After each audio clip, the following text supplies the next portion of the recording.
Hello, this is my first YouTube video. Today I'm going to make orange chocolate ice cream. If you like what you see, subscribe and click on like. That'd be great. Right, shall we get started? First I'll go through the ingredients you'll need and then I'll talk about the tools.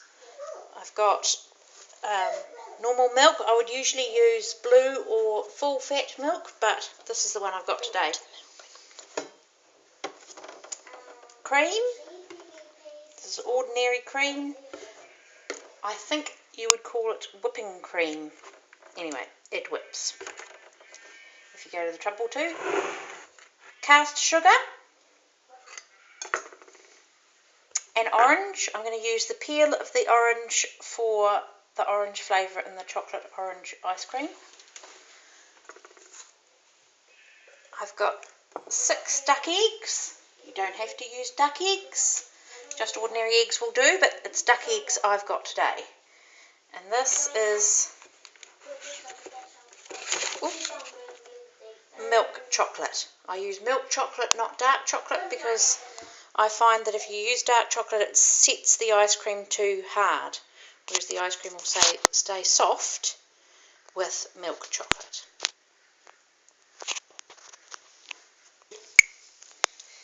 And now for the tools.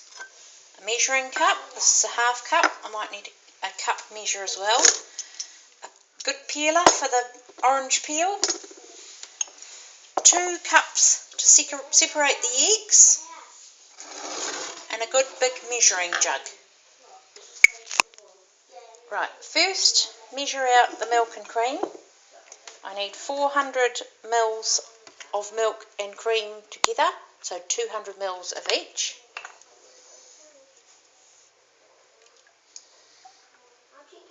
There's 200 mils of that one.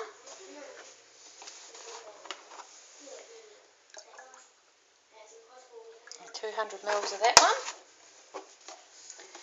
Now, put it on the stove.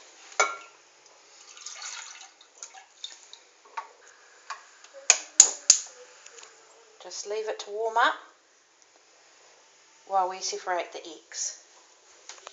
Oh, hang on, I need something else. Right, now I separate the eggs. Duck eggs have very brittle shells, so that's part of the reason for doing each egg at a time, is to try and get as little eggshell.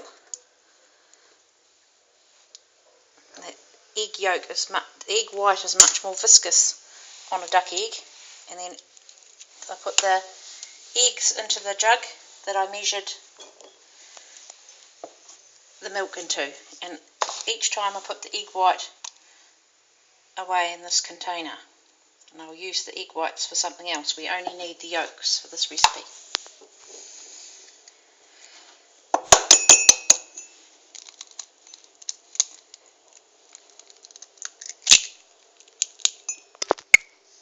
Here's the last egg yolk. That's 6 egg yolks. And now there's 6 egg whites in the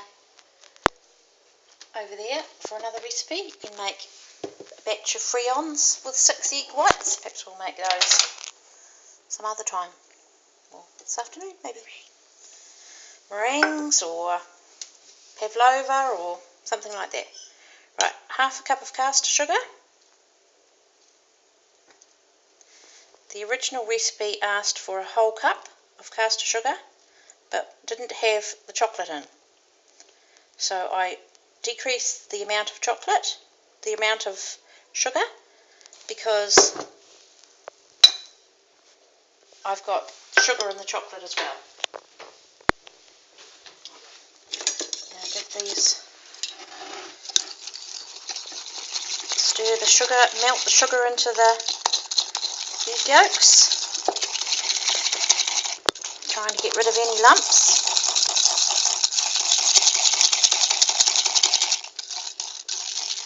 Lumpy bits of caster sugar. And now we pour a little bit of the warmed cream and milk mixture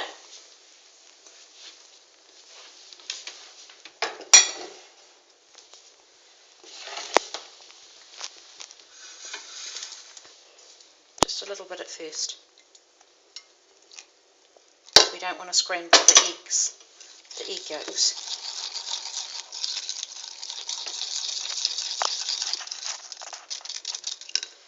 Add a little bit more.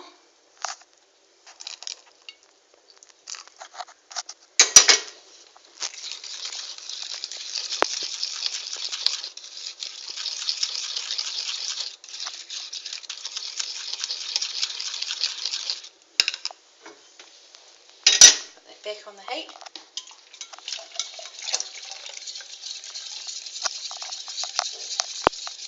So now we've incorporated the 6 yolks in with our cream and milk mixture. Now we had 400 mils of milk and cream. That was 200 mils of each. Now we need to add another 400 mils of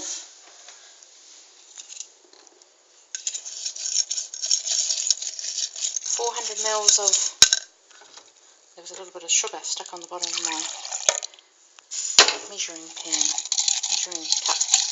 So make sure that's incorporated as well, otherwise it will change the volume of the milk when we add it.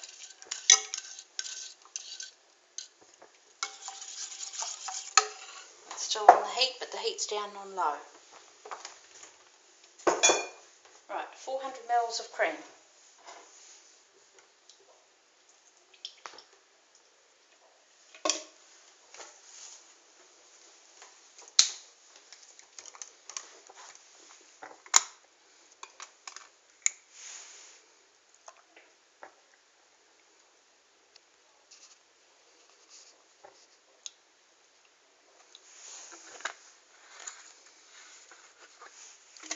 Now we add that to the pot with the yolks and the milk and the cream.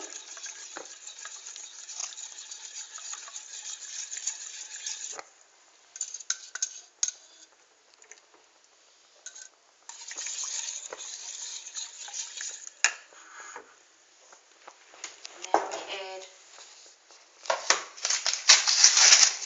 the whole bar of milk chocolate. That's 250 grams.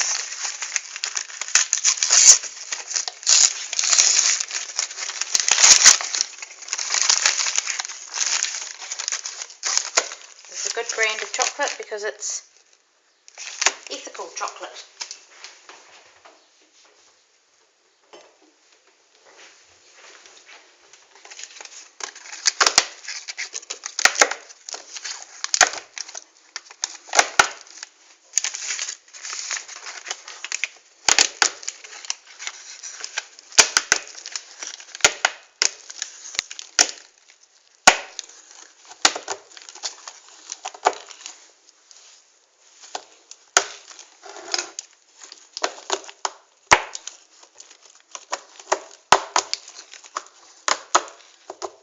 Chopping it up just helps it to melt a little bit quicker.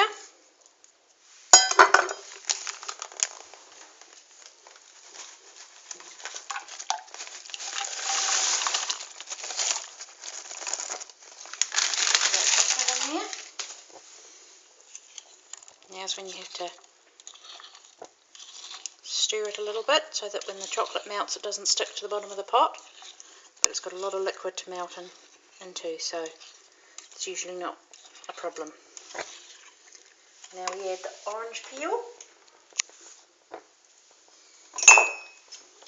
Find if you try and make the orange peel as long as you can, if you can get the whole orange peeled continuously, makes it easier to fish it out when you go to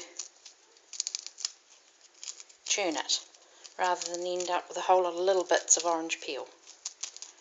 One big piece of peel is easier to remove, and try to, spoke too soon, try not to get as much of as little as the pith as possible. Right, now we stir this till they're all combined and the chocolate is melted. And then you keep stirring it because at the moment it's gone quite cool again because we added another 400 mils of cold cream. So we'll know that they're starting to warm up when our chocolate really starts to melt. And then we need to leave the custard to cook out for about 5 or 10 minutes. You don't want it going, your egg yolk going like all gloopy, but you just want it to cook through in the warm liquid. Make a not too set a custard, just a liquid custard.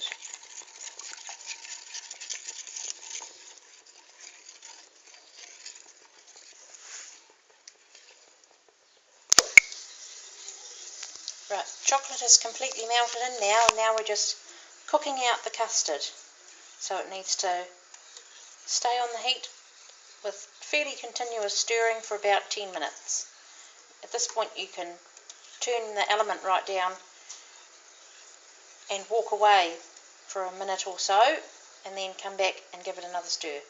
We're trying to avoid scrambled eggs from forming on the bottom of your pot, so you want to get the edge of your whisk right into the corners.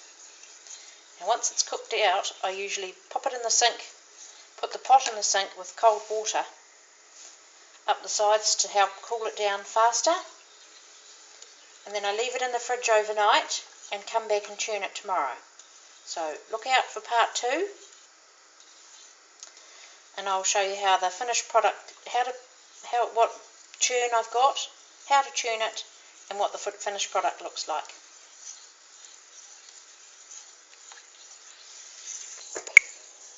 Right, the pot's now, a little bit of steam is rising off the pot, so we know that the custard is hot and it's ever so slightly thickened. So that's cooked the eggs through. Now we turn off the element, give it a bit of a stir to help it cool down a little bit quicker. Make sure there's no bits stuck to the bottom. We put it in a sink. You can add some of this orange oil for a little bit more orange flavour. Only need a couple of drops. I wouldn't usually add it because it's very expensive, and I don't know that it adds all that much more flavour. Right, now put a pot, this is the important part, put the top on the pot because we're going to put it in the sink in cold water to cool it down, and if you don't put the lid on, somebody can come along, some annoying person will come along and pour themselves a drink of water and put water in your custard. Once it's been in the sink and really cooled down, so for about 20 minutes or half an hour, I'll put it in the fridge overnight till tomorrow, and we'll churn it in the next part 2 tomorrow. Thank you very much. Please like and subscribe, and come back tomorrow to see part 2.